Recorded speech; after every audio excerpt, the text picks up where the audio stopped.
Welcome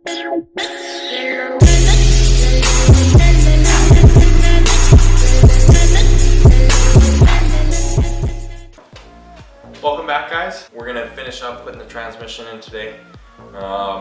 Basically it's put back up into the car. We got 4 days until the event now. So pretty much what we need to do today is, number one, we are going to get the bell housing bolts put back in, get the transmission back mounted, get my drive shaft put in, get the turbo mounted again, downpipe and exhaust put back together, make sure that the turbo oil lines, coolant lines are all put back on, fill the car up with water because on the track we cannot use coolant, so we'll get that done. Probably adjust the ride height a little bit of the car. What we're gonna do is start swapping everything over into the other transmission and see how that goes. And then we should start the process of putting the other transmission up into here and just doing the same thing in reverse. So. Alright, so first things first, we got both transmissions here. This here is the one we just pulled out. This guy beside me is the new one we're putting in. Both of them are SR transmissions.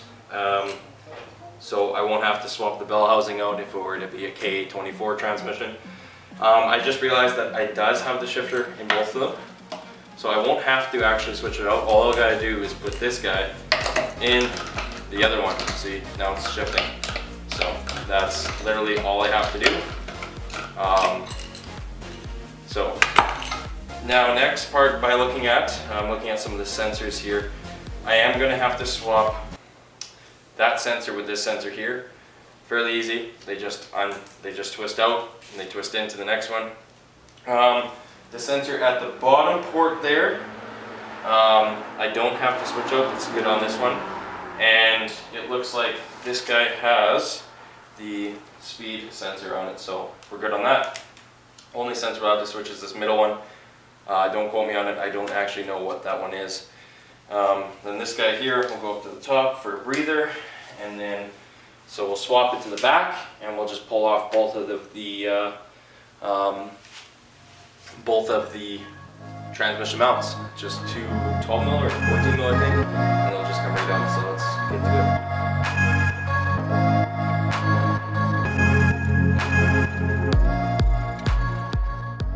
So now that we got the one mount off the old transmission, we're just gonna literally put it on this one. All it is there's these two little bolt things. They go through.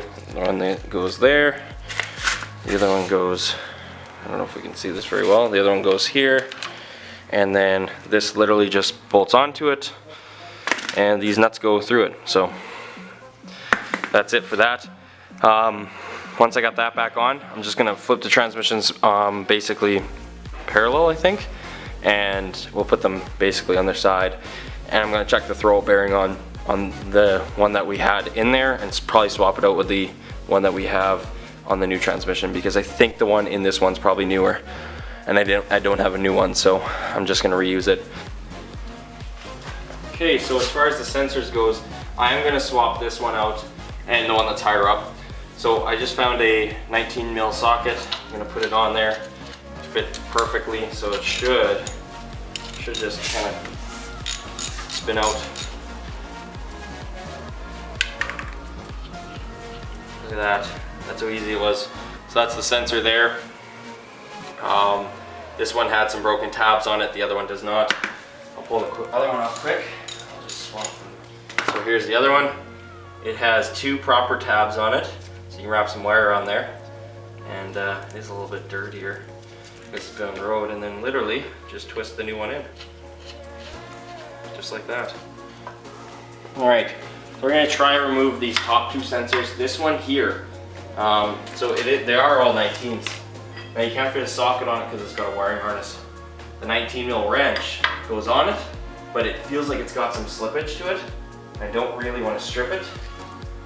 This one here cracked loose, so that's fine, but I don't want to strip this one any more than it is, and it won't move. So I'm going to see what I can do about it. Maybe it looks like it has been a little rounded from someone in the past. I'm going to see if I can maybe fit a different kind of wrench on there maybe, but I can't really figure it out. So for this one, all I had to do was get the wrench right in the right spot, kind of at an angle where I could get some leverage on it. And there we go, it's kind of starting to spin out now. So that worked, which is nice. Now we have our actual plug instead of whatever that is. So we should use this one.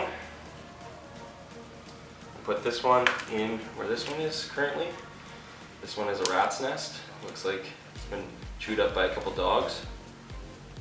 There we go. Make sure this one's tight. Good. Sensors are complete. Okay, so I'm in a bit of a pickle. I got this. This is the transmission that was in the car originally, and if you listen to that throw bearing it sounds pretty gross. So let me focus it quick here. So that one sounds pretty gross. It goes in and out decent. Let me just here. It goes in and out pretty good. So the spring is still right in it, but this one here goes in and out pretty good and is a little tighter and you can't hear anything. So although this one looks rusty and it's gross, it may be the better option from what I'm seeing. So I might do a quick Google and just see, because that bearing sounds shot in this one. I don't think it should sound like that. So let me just quickly figure out if that's the way it's supposed to sound or not, and then we'll know for sure. So we got both transmissions here. After looking into this noise here, really, I mean, you don't want it moving around this much. You don't want the bearings to make that noise. Basically, when you're pushing the clutch, when you're pushing it in, it pushes it up and towards the pressure plate, and that's the noise it's gonna make. So this is actually more worn than this one over here. Since I don't have one, and the parts stores don't have one either available right now, all I'm gonna do is clean up the inside of this bell housing, make sure I grease this shaft quite a bit, so then when I'm going in and out, it's gonna work a lot better. It's gonna be more efficient. It's not gonna, grab after time. And I think this one's actually pretty decent, so give it a good clean.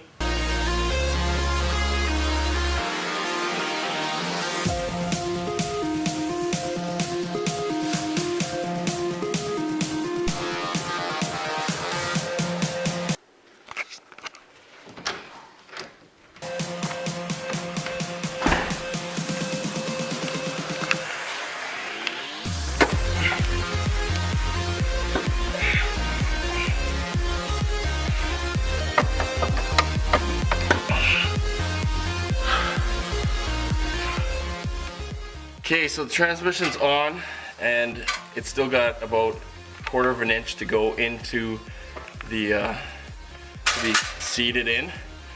So right now I'm trying to wiggle it in. I'm having some issues with it, but I think what I also forgot is the dowels from the other transmission. This one's missing them. That locks it into place pretty much. So, but I'm gonna leave them off.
Now all I did was lower the transmission, probably a good 2 inches, and I was able to bring the light over here.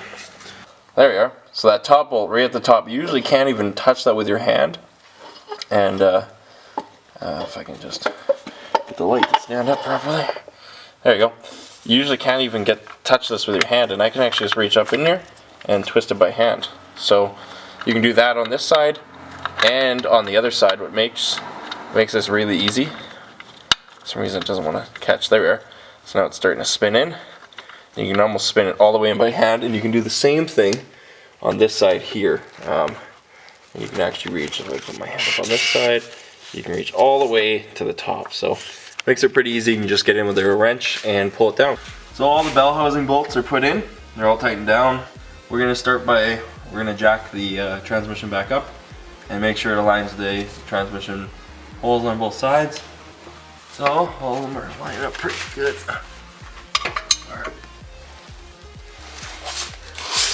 Well, that's funny. The bolt was literally hiding behind the camera, so that's the last bolt. I'm just gonna weave this guy in there, and then it's all done. But basically, when you're putting it in, there's little holes in between. I'll show you here. This is always annoying. A lot of people seem to strip these out. Basically, here's a transmission cross member, and there's a hole actually in the middle. This one right here, and it's not actually for bolt. The bolt actually goes on both sides. So an easy way to get them in is push this, and then you use this as a pry piece, and you can actually pry it to where you need it. And then that way you don't have to do any sort of mucking up of the threads or anything like that. So I'm gonna quickly pry it over, do them up. The transmission's locked in place, so.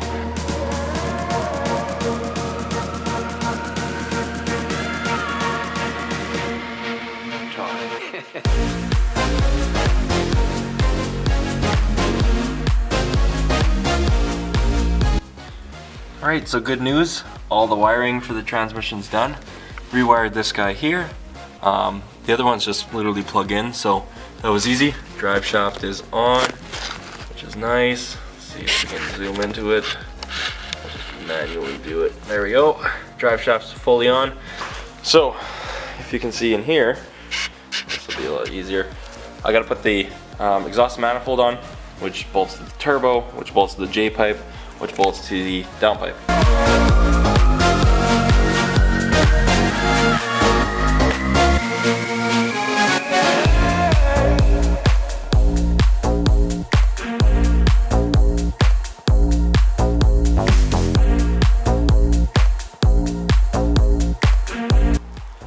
Alright, so we got the manifold bolted on with just the one bolt right now.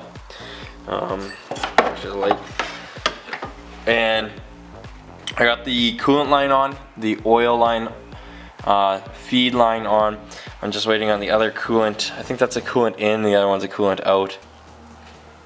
So yeah, like I was saying, it went really, really smooth. Everything that I was doing when putting it all back together, I understood what bolts they were. I understood what, what everything was and how it all went back together really, really easily.